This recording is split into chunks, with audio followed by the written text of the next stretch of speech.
What's going on, everyone? Jeremy here from TheQuartering. I hope you're entertained. I hope you're getting through. I don't know if this is your second or third week sitting at home. I can't even remember. It's hard for me to tell exactly what day it is, but hopefully you're playing some sweet video games. I have myself finally completed Red Dead Redemption 2, at least the main section. I'm now in the prologue, and after I shoot this video, I'm going upstairs and I'm going to go play video games for a few hours, watch some movies, watch Sonic maybe. Well, actually, I watched Sonic last night, but it was a good movie. It's been a while. It's been a while since anybody, God, Lord, wrote a spicy hit piece on your boy, TheQuartering. TheQuartering is canceled. That's right.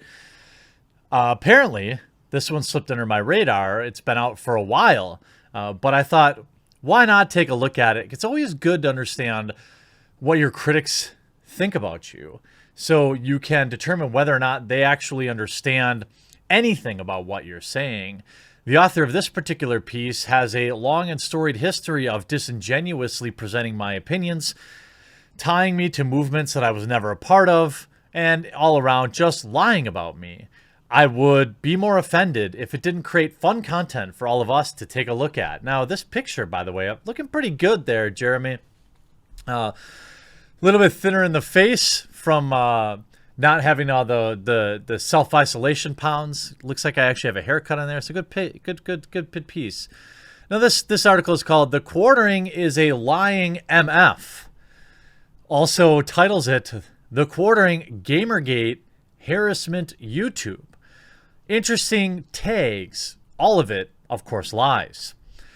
GG may look a lot different now than it did back in 2014. Never ends for these people. It still gets clicks from weirdos. That's the only thing I can think.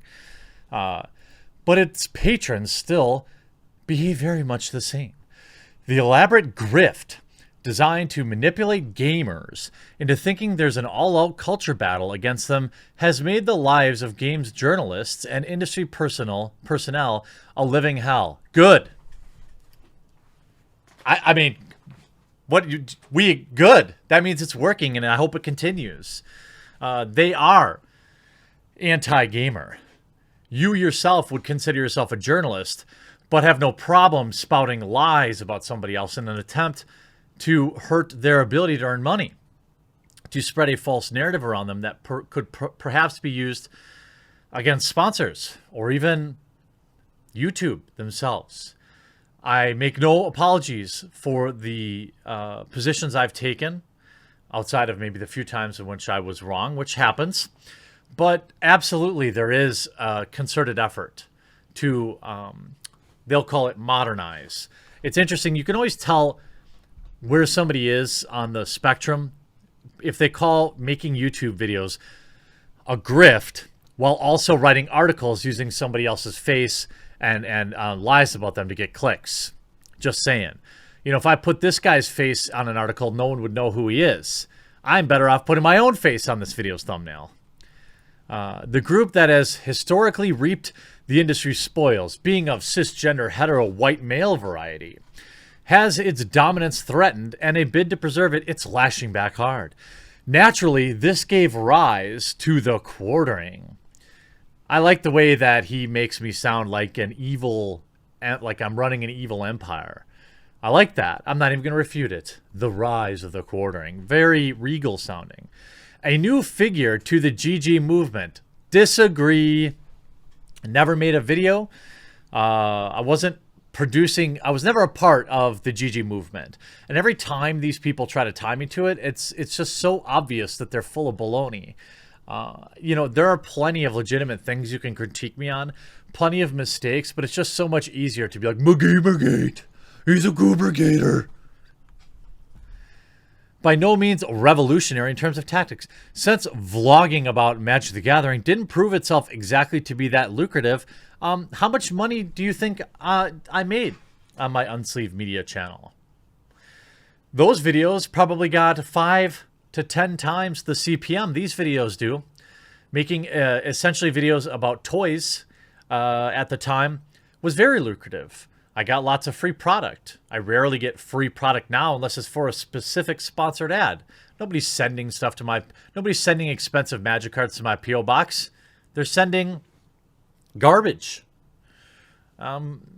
This whole thing about he's only doing it for the money is a veiled attempt to discredit me. Jeremy Hambly, yes, you used my full name. Ooh, so strong and powerful.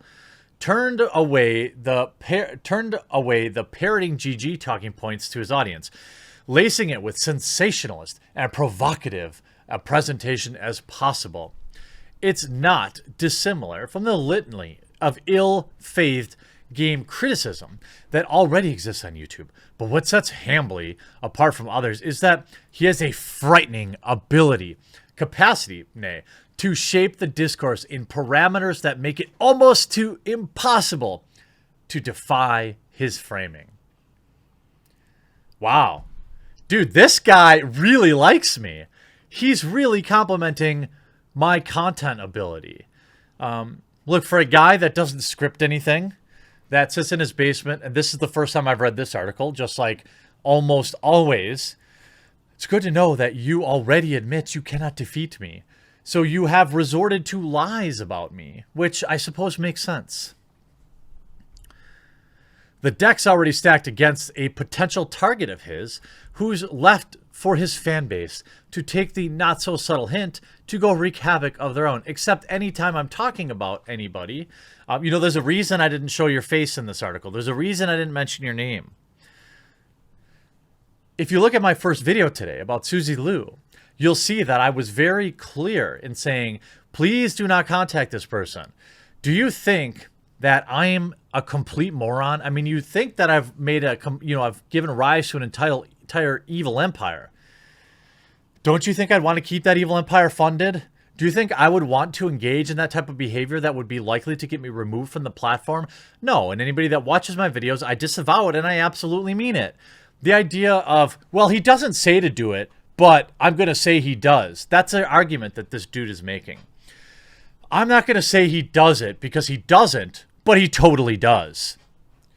There are obvious problems with TheQuartering that have extended far beyond directing angry mobs of gamers at unsuspecting targets, which I don't do.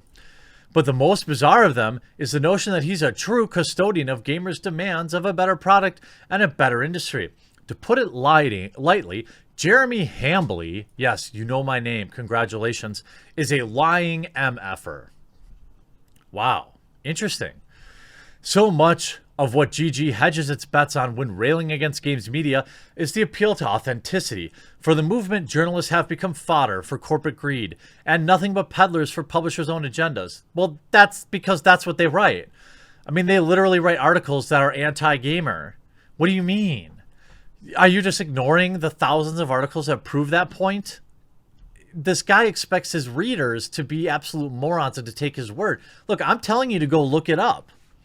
If I'm wrong, I'm wrong. If I was wrong, I wouldn't have the audience I have. The problem is that this presumes content creators along the lines of GG are any more independent to express their views without pressure, without the thump of an audience who make it their specialty to bend the almost adamant to their will. It isn't exactly the sound of a conclusion to make. It's unlawful financial compensation by publishers is indeed the presumed carrot to be dangled in front of journalists to chase after. GG is just as contingent on satisfying a set audience of expectations that by definition require the measure of consistency in defying what is perceived as the mainstream. This inherently makes GG's opinions harder to trust because unlike journos, they don't have a financial safety net they can cushion for when the circumstances are dire. Whereas GGers of TheQuartering's ilk, again, I never have claimed to be a part of that movement. I wasn't covering it. I know very little about it. I know less about it than most people that watch the videos. They rely on manufacturing controversy to supplement any potential lack of engagement. What? You're talking about the industry that loses their mind that a skirt is too revealing in a video game, that the women of Mortal Kombat, where you're chopping heads off, are too scantily clad. You accuse YouTubers of manufacturing outrage. Another point where GG ultimately fails, again, strawmanning me, I don't represent that movement, I never did, is unduly amount of indigence.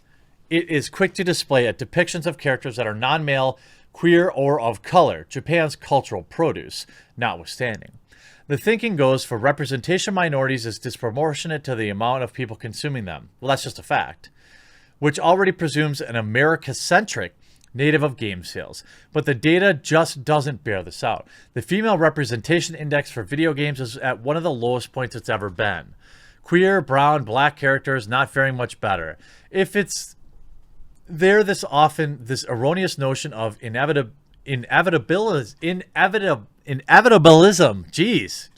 Vitalism. Jeez. Can I read? Probably not. That casts a shadow on the entire discourse.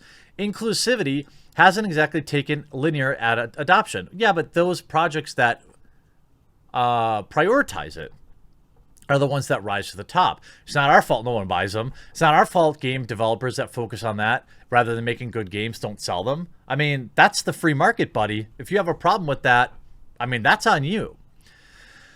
Then comes the issue of common man versus corporation narrative, which GG is quick to use whenever it feels its back against the wall. For TheQuartering, or so he purports, part of leading his crusade is to show that independent creator can stand as capable counterweight to corporate influence. Well, they can. I mean, I don't need to show that. My viewers know that. Which can only manifest as anti-consumerist behavior with sole purpose of screwing over players. To put it charitably, this thesis does a subpar job of diagnosing the real issue with corporate influence in the gaming industry. Why don't you write about that? It's interesting you're not writing, 1,000 words about that. You're writing about me, a boring YouTuber who sits in his basement. I don't have any power. Are you joking? You think I have the same power Kotaku, Polygon, or IGN has in this industry? You should be critiquing people that have power. I'm a nobody. Jeremy TheQuartering Hambly, oh, now you can use my YouTube and my full name, congratulations, is only such one example of a grift, explicitly set up with the purpose of sapping confidence from a field where the culprit to bad outcome is more often than not fan outrage. But his analogs are many. His supporters are even more. If unchecked, his rhetoric will continue to fuel the very worst in gamer toxicity. My channel is barely a gaming channel anymore. Those videos get by far the fewest views. I mean, it sounds like he's asking for me to be deplatformed. I don't know what do you mean? Feeling utterly not anger, sorry, to the wrong crowd is a state of affairs we can't allow to persist. So you can't allow my channel to persist anymore. Is that what this article is? It's a failure of our culture's self-corrective facilities that such behavior remains even within earshot of it is acceptable. But alas, to a great sum of people, it is. Well, it sounds like we've got another game journo that wants my channel removed. It sure would be a shame if you left a like on this video, left a comment on a video on this, shared it out somewhere, made sure you're subscribed, and if you are, make sure you're still subscribed. We'll talk to you again real soon.